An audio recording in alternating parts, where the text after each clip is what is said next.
Hi everyone, I'm Arthur Dickens and it's my Rugby Legends podcast. In each episode, I interview an amazing rugby player or coach, get the insight and advice for young rugby players just like me who are keen to learn and get better. In this episode, I'm speaking with Jack Nowell, Exeter, La Rochelle and England and Lions winner. Jack won 2 Premiership titles and a European Cup with Exeter.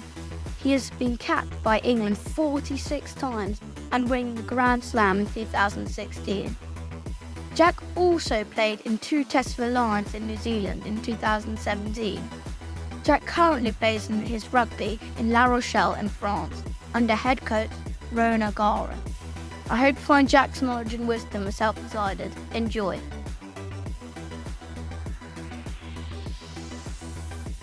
So Jack, what other sports did you play growing up? And at what age did you give them up for rugby? Probably like a lot of kids growing up. I tried every sport. I think probably my main ones were. I think my main other sport was swimming. I used to swim quite a lot as a kid. I used to swim for my swimming club back home. I did a few competitions and stuff, and I think I got to about 16, where I had to make the decision where I go, push on with my swimming and take that a bit more seriously, or do the same with rugby. I'd say rugby and swimming were my main two, but I tried to do everything: football, cricket, football. Yeah, I tried football. I wish I was good at football, but I wasn't the best. So obviously, by 16, I started to do rugby a bit more seriously. Do you support a football team? I'm a bit of a fake football supporter. I think whoever has the nicest shirt out that season, I'd probably support that team. I think Arsenal are winning at the moment because their shirt's pretty cool at the minute. What made you choose rugby over these other sports?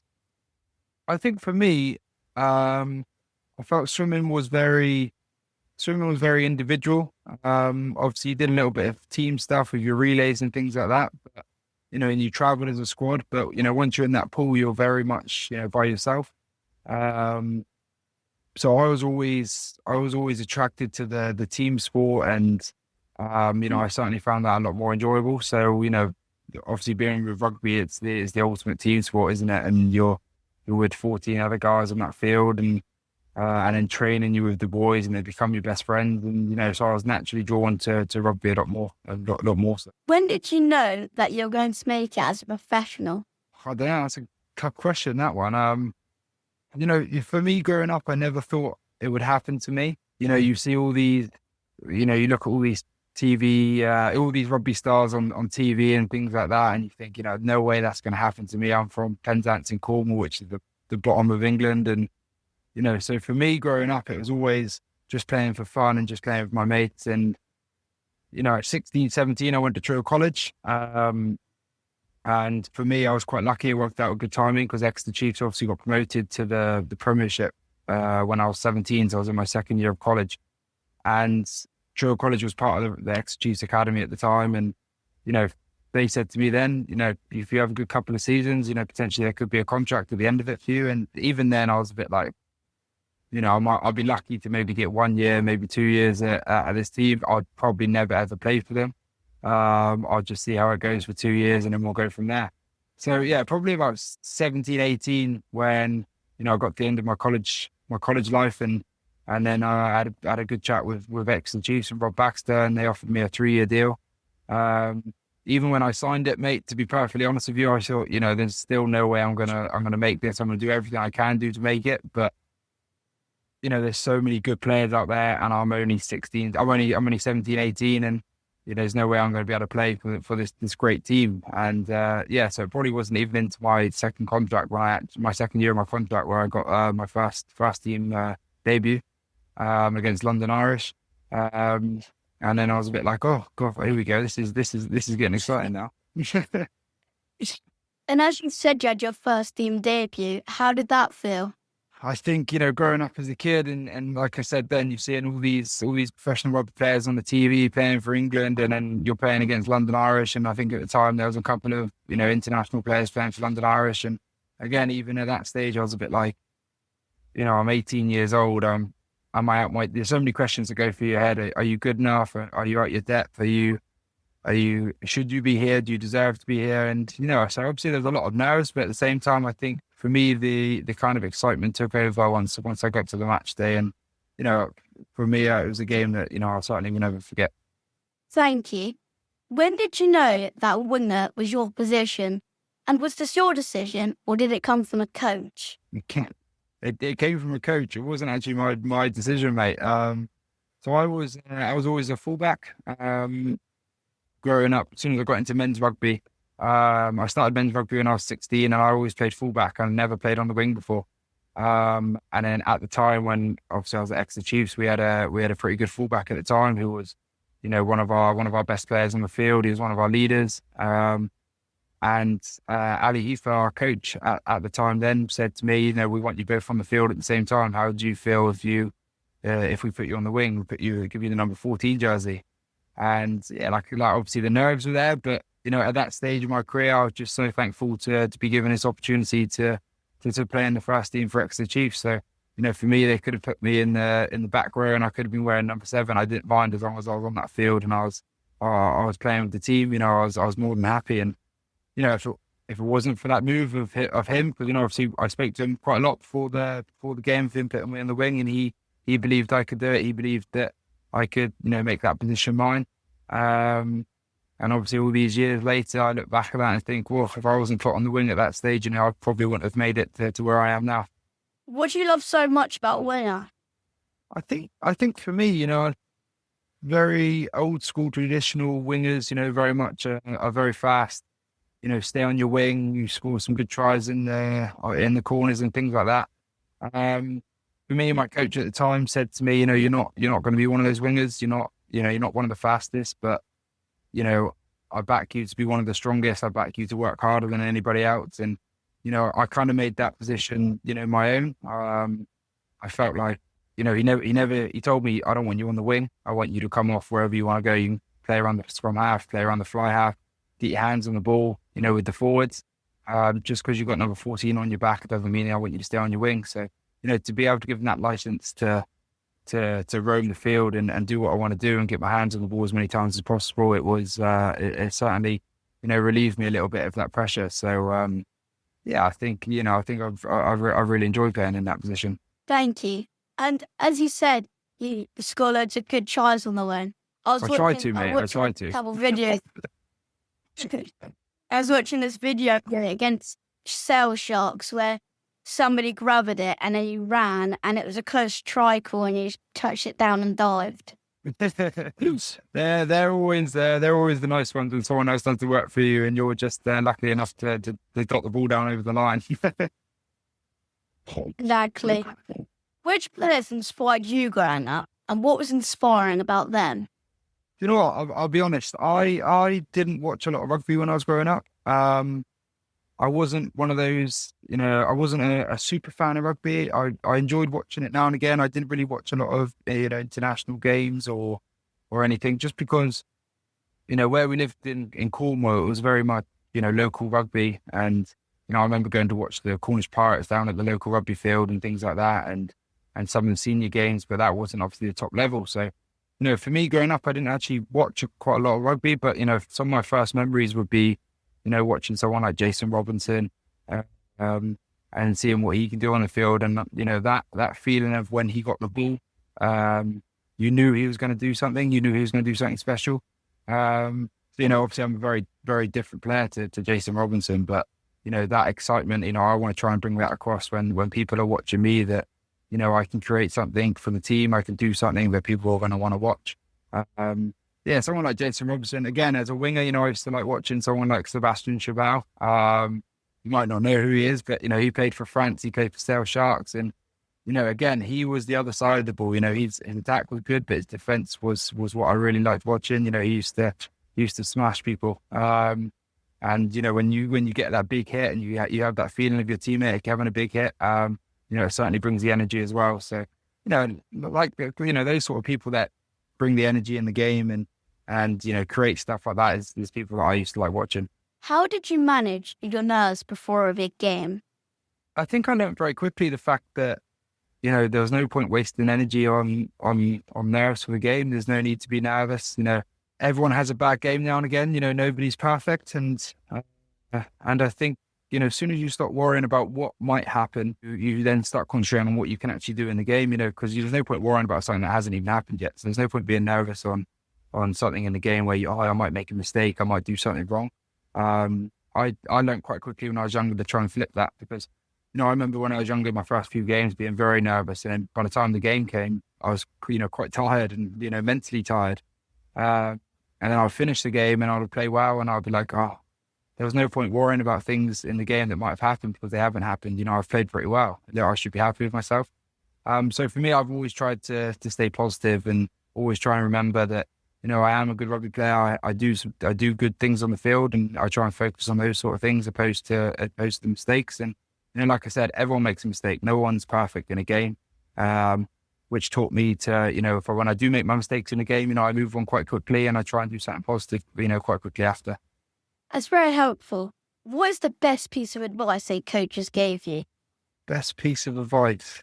Probably a bit cliche. You've had this a lot, but, have fun. Make sure you're having fun. If you're not having fun, there's no point doing it. Even now when I'm in these big games and I'm, playing against some of the best players in the world, the reason why I started rugby was because I was playing with my best mates. I was having fun with them. It certainly doesn't feel like a job for me even now. So yeah, if you're not having fun, there's no point doing it. And, I was very lucky that, I wasn't pushed when I was younger. I just, naturally enjoyed it. So yeah, I'm always having fun when I'm on the field, and I'm always smiling, even when you're losing. You're still very lucky. I still feel very lucky to be out there, and still a chance to bring the game back and win. Another good bit of advice I learned was become very good friends with your fly half and scrum half, because they're the guys that are going to give you the ball. So make sure you know those two inside out. I'm a fly half. Perfect. There you go. We'll be best mates then. Yeah. You played in a very successful Exeter team, also a Grand Slam winning England team. What makes a great team? Oh, never been asked that question before. It's a good question. What makes a good team? I think off the field relationships are very important. I believe that if you become very good friends off the field, you're certainly willing to work extra harder for your teammates. You're willing to put everything on the line to win that game, whether that's a try like we spoke about, whether that's a try saving tackle in the corner. You're willing to give that little bit more to make sure that you're doing everything you can do to win for that team. I think for me, certainly at Exeter, I grew up with a lot of those players, and I for example, Luke Cowan-Dickey. Me and Luke Cowan-Dickey have played together since we were 5. The year we left Exeter was the same year, so that was the year we stopped playing with each other. But that was from 5 years old to 29 years old. It's a long time. So he knows me very well. I know him very well. And when you're winning together and you're lifting trophies, everything becomes worth it. And you look across and you've got your best mates there, and you achieve these things with those boys. There's honestly no better feeling than that. So I think relationships off the field, and they're not hard. They're not easy to build. Sorry, you've got to work at that. And a lot of people think when you get signed for a club and if you're lucky enough to be signed by Exeter Chiefs, you feel straight in and then you start playing really well. It's quite hard. You need to build those relationships off the field quite quickly. And I've learned that moving to La Rochelle a couple of years ago, not knowing anybody that played here. But now, even being here for two and a bit years, I feel like some of these boys are my best friends now. So, rugby is a brilliant game where you can fit straight in, and you have something in common straight away. You have a common goal that you want to achieve together. So, yeah, I think it's brilliant. How did you do that? I think it's very much the coach is a big part of that. You need to make time in your week for boys to gel, for boys to get together. For me, I'm a very sociable person as well, so I like getting out. I've got a family, I've got 3 kids, my wife, so coming here, the boys made me feel very welcome. Getting our kids together, getting the wives together, you feel you've become part of the team quite quickly. And Roland O'Gara is obviously our head coach, and he is very family driven, and I'll never forget the first thing he said to me when I came here was, if your wife and your kids aren't settled, I don't want to see you in the club. like, I only want you to come into the club when your family is settled, because he knows how important, family and friends are. So, for me, that's very much something that I want to give and drive for as well, because for me, family is very important. So, Jan, what do you think makes you successful? Very much from a hard-working background. I think, my dad's a fisherman, so, that's an extremely hard job for them, probably a bit too hard for me. But I don't know, I think I was brought up,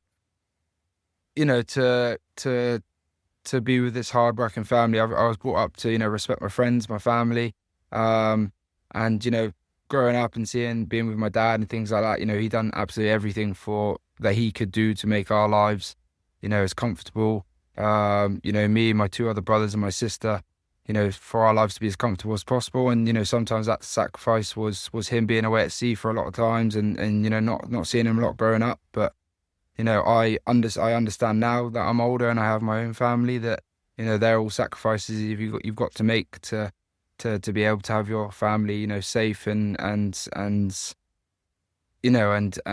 ready for anything. So, I think now I've got my own family. It's certainly changed my mentality a lot about why I play and why I, turn up to training every day and why I put my body on the line every weekend, because, at the start, and for me, it still hasn't changed. I play for fun. I play to be with my mates. It's certainly, one of the best feelings in the world. But, at the same time now, after having kids, I'm doing things where I need to make their lives as comfortable as possible. And, sometimes I do sit back and have a look, and, we're living in France. We're with beautiful weather.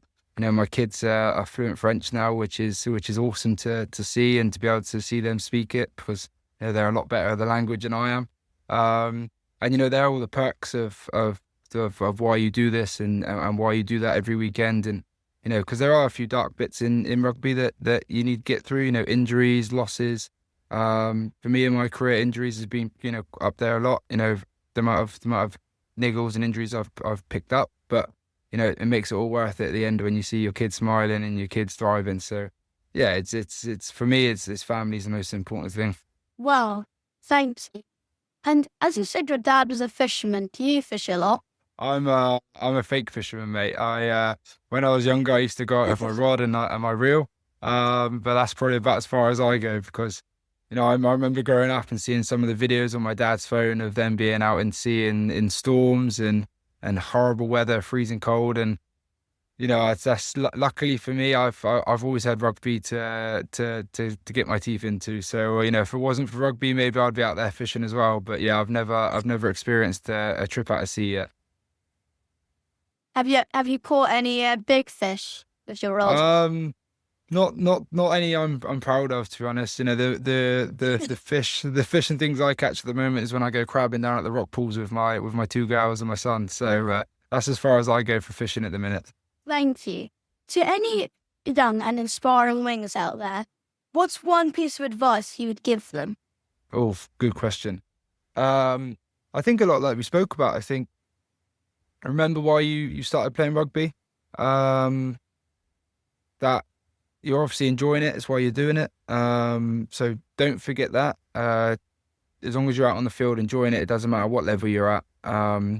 Because at the end of the day, it's fun. It's fun what you're doing. If you're having fun, you're more likely to play well.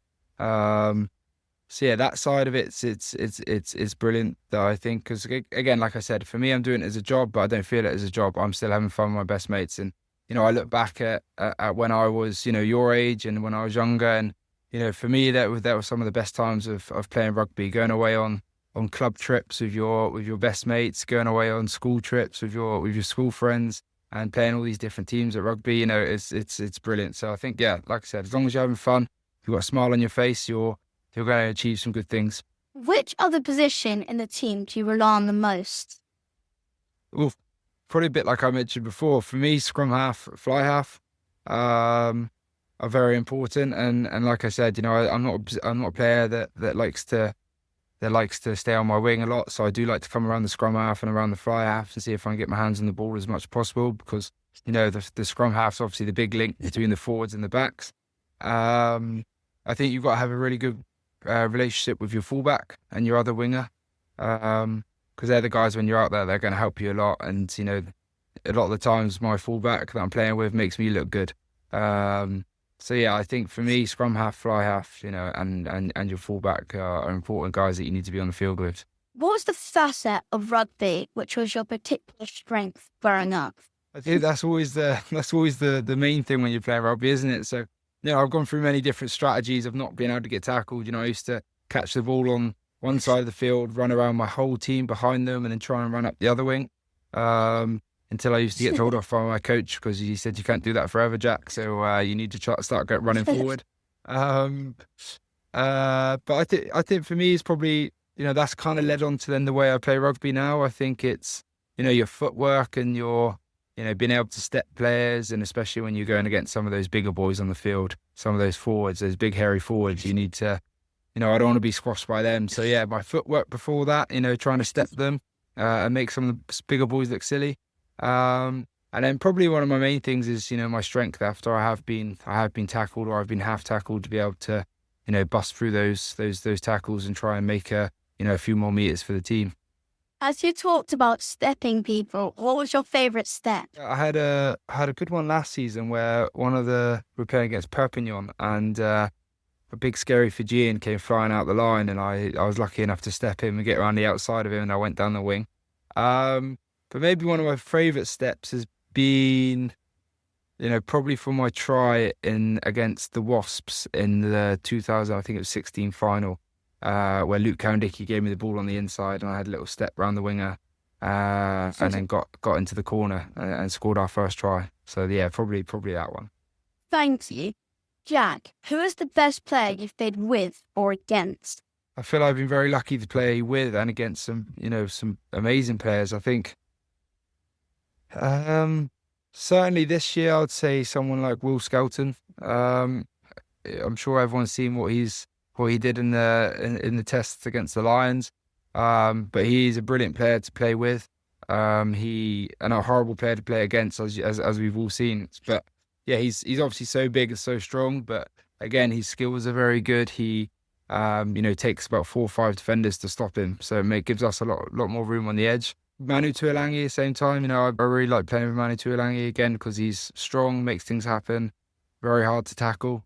But yeah, probably I've obviously played against Manu a few times as well. So I'd say, yeah, Manu's probably one of the harder people to play against because I do not like tackling him.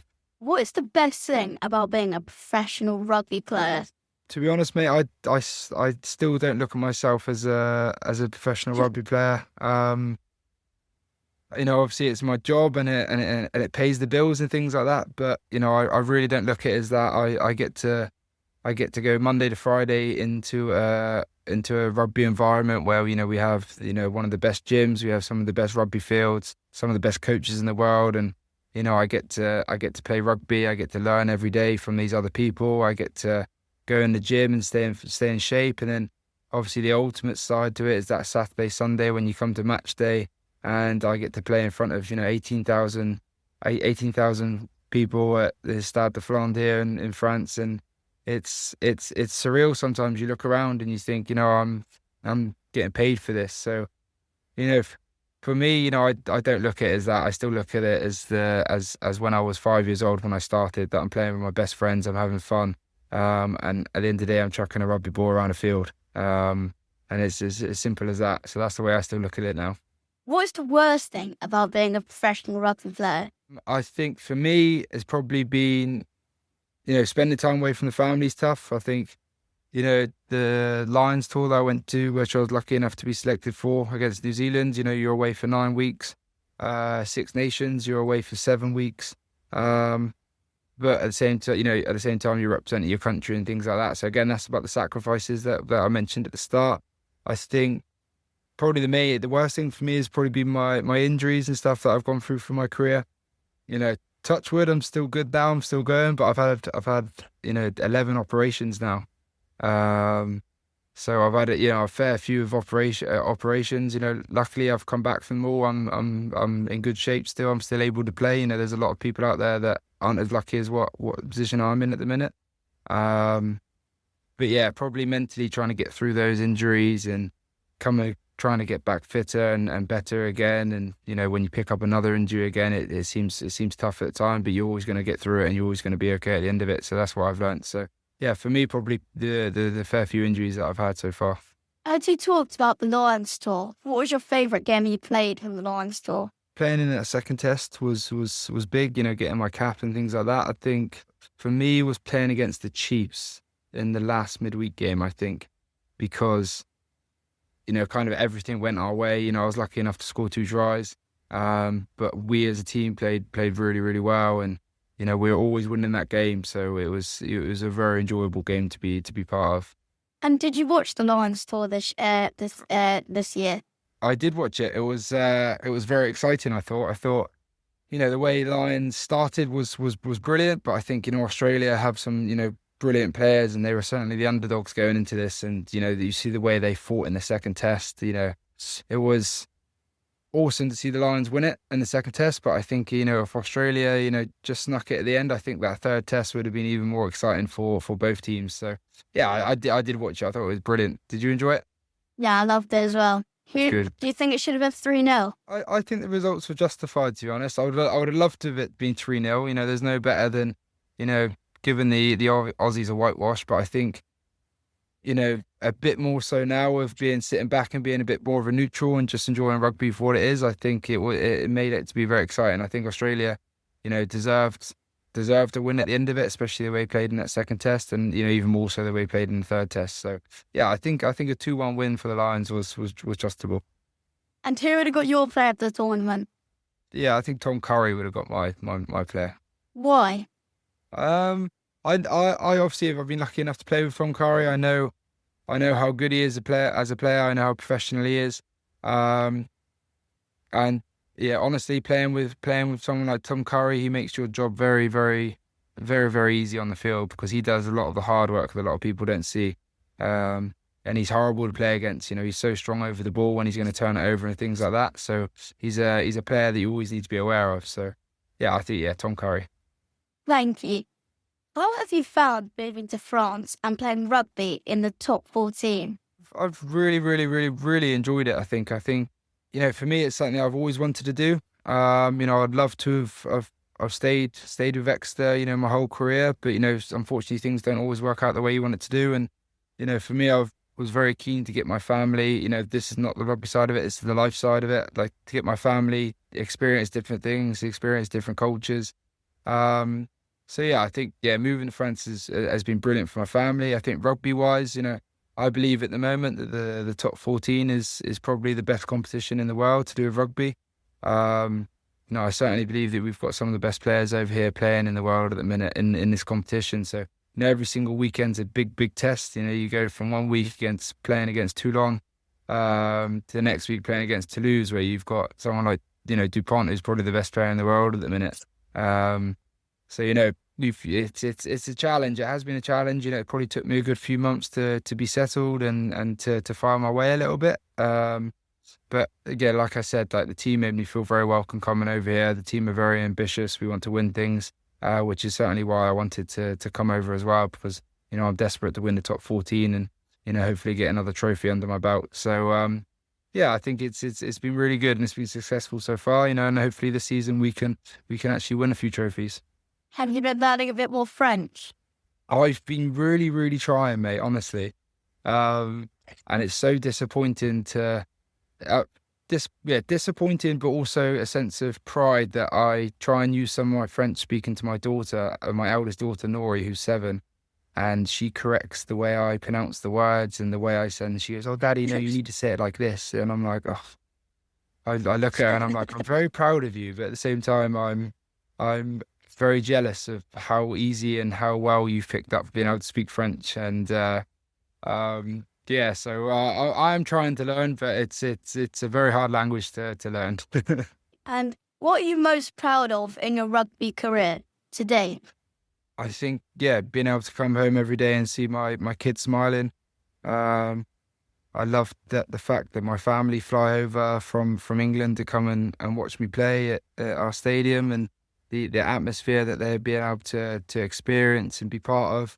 And after you've won a big game, you get to go see them in the stands after, and you see them all smiling, and you see, my old man with a pint in his hand, and he's all happy that we've won the game. Um, so yeah, I think for me it's just being able to see my family happy, and like I said, like the trophies and winning the games and winning big competitions is important to me, because at the end of the day I want to win these trophies with my mates, but at the same time I think as long as my family are happy, I'm going to be given a lot more, and I'm also fully aware that if it isn't for my teammates, if it wasn't for my teammates at Exeter that we spoke about before, the boys that I've played with since I was 5 years old, I wouldn't have gone on to play for England. I wouldn't have gone on to play for the Lions, because at the end of the day, they're the boys that make you look good, and they're the boys that you play with every single week. And if I'm looking good, it's because we're winning and we're playing well, and those boys are being good, and that leads on to them playing for England because the England coach is looking at you. And then going on to the Lions is because the Lions selectors are looking at you playing for your country. So yeah, I think I'm very proud of my family, and I'm very proud of my mates that I started with. Thank you. And I just want to say thanks so much for being on the podcast. I really appreciate you taking your time. You're very, very welcome, mate. I've obviously followed your podcast and speaking with you, and I like your work, mate. You've had some good guests on, and you're very good at what you do, mate. So I feel very privileged to be asked to be on your podcast, mate. So thank you very much.